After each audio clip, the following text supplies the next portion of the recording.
This is a breaking news CLNS Red Sox roundtable. I'm Alex Barth, joined by Nick Quaglia.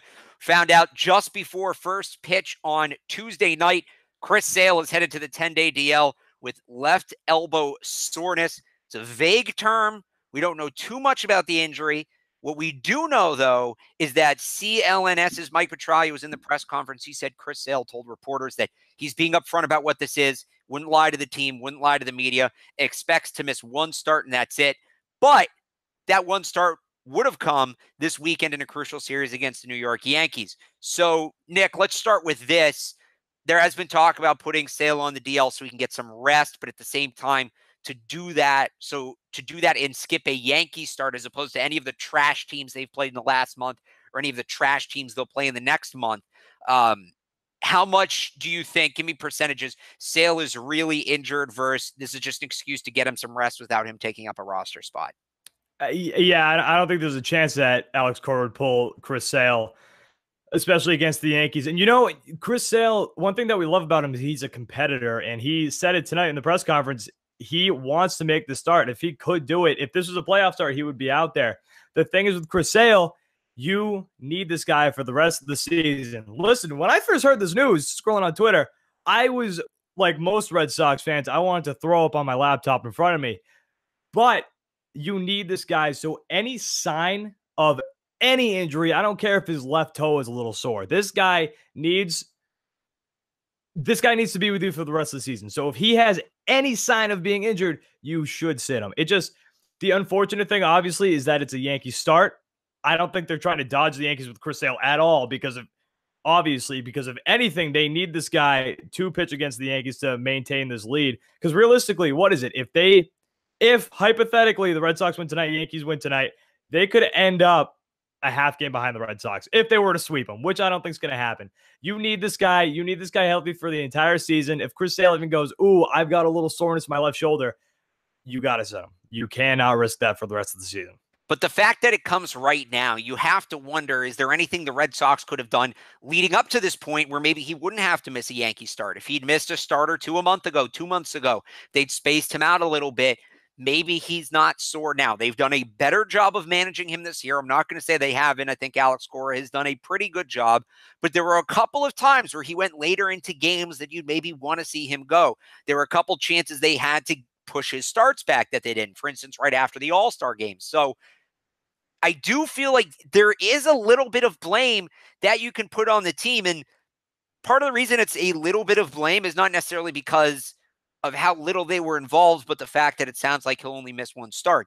If we get to September and we're still asking, where is Chris Sale? Because we know what 10-day DL trips are for the Red Sox. Remember, Dustin Pedroia has been on the 10-day DL. They never used the 60 with him, and it's going to be well beyond 60 days. We know what the 10-day DL trip means with this organization. What it means is we don't know.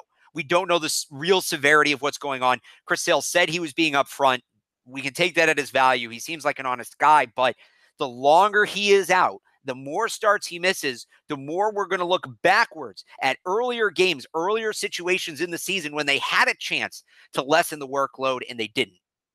So, you know, for the most part, because Chris Sale is the one who said that it's really nothing, I believe him.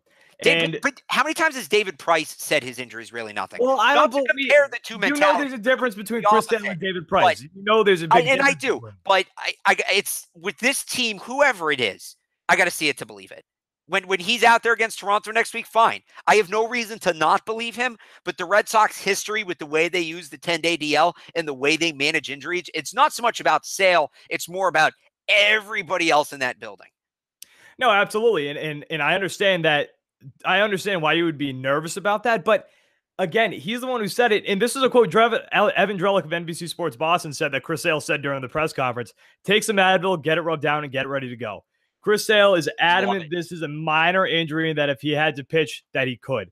So again, like I just said, he's so pivotal to this team's success. He's so crucial that you can't take a chance on this guy.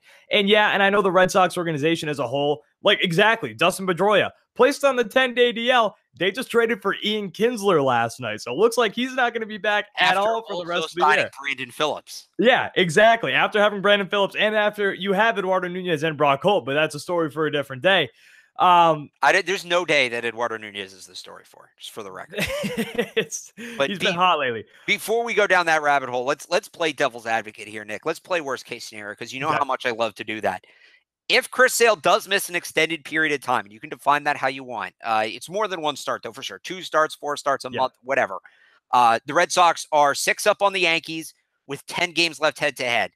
I call it a semi-comfortable lead in the division, because if you take that head-to-head number out, it's comfortable. But there's so many chances the Yankees have directly in terms of both the head-to-head matchup and just they have more games to play. If Chris Sale is out for a long period of time, how does this affect your comfort level on the Red Sox division lead? What's my comfort level with that lead if Chris Sale doesn't come back? Not great. Not great, because out of all the pitchers in the rotation, we've talked about it all year, this freaking starting rotation, they're inconsistent. The only one that's been consistent over his last 9 starts, he has an ERA sub 1. Was it 0.72? Chris Sale's the only one who's been consistent. I don't trust Rick Porcello going into the Yankee Stadium. I don't trust David Price going to Yankee Stadium. And then whoever, this other rotating door that you have at the back end between Evaldi, who knows what Evaldi's going to do in a high-pressure situation against the Yankees. If Chris Sale can't pitch against them going down the stretch and you have these 10 games and realistically, he should pitch, 3 of those games at least?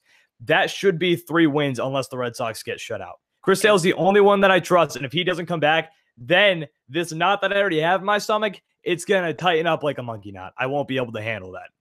So I'm going to have some fun with numbers here based on what you said. Let's say the Red Sox and Yankees split the 10 games 50-50, 5 apiece, right? Which I think is, if with Sale back, let's say they would split them 50-50, which I think is realistic, right? Yeah. I mean, 2 good teams. Now, take Sale out, give the Yankees 3 more games. So that's 3 games on the divisional lead as it stands right now. Then in non-head-to-head play, the Yankees only have to make 3 games up. Last time I checked, I believe this is still correct. The Red Sox have played 5 more games than the Yankees. So let's say the Yankees win those 5. They're both even outside of that. That's only a half a game margin for the Red Sox. If Chris Sale doesn't return. A half a game margin of error for the Red Sox, which, given their rotation and given the situation in the infield right now, we'll see what Kinsler looks like. But given their situation in the infield, there's 0 reason to be comfortable with a half a game lead. Frankly, the only thing that makes me comfortable in that scenario is how bad Luis Severino's been and the fact that he'll probably go to the DL. But at this point, it's probably better for the Red Sox if he doesn't, because I would love to see this lineup get to tee off on the crap he's been throwing for the last month and a half. Nick, we'll close it up real quick here. Final thoughts. Brian Johnson is the guy who's going to get the start for Chris Sale against New York. Not that it's against New York specifically, but given that he's the guy, not Velasquez, not any indication that Wright's coming back, none of that. Brian Johnson is the guy they're going to for this start. How do you feel about that? Brian Johnson, low-key over the past few months in his starts this year, he hasn't been that bad. So he's actually somebody who I feel comfortable with, as comfortable as you can be, because he's not in the starting 5 for a reason.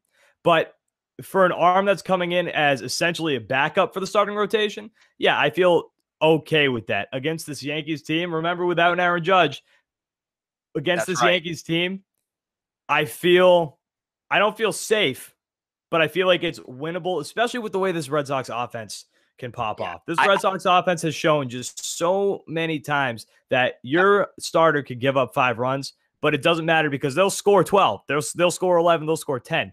So Brian Johnson in itself, I feel okay with. But I'll end it with this.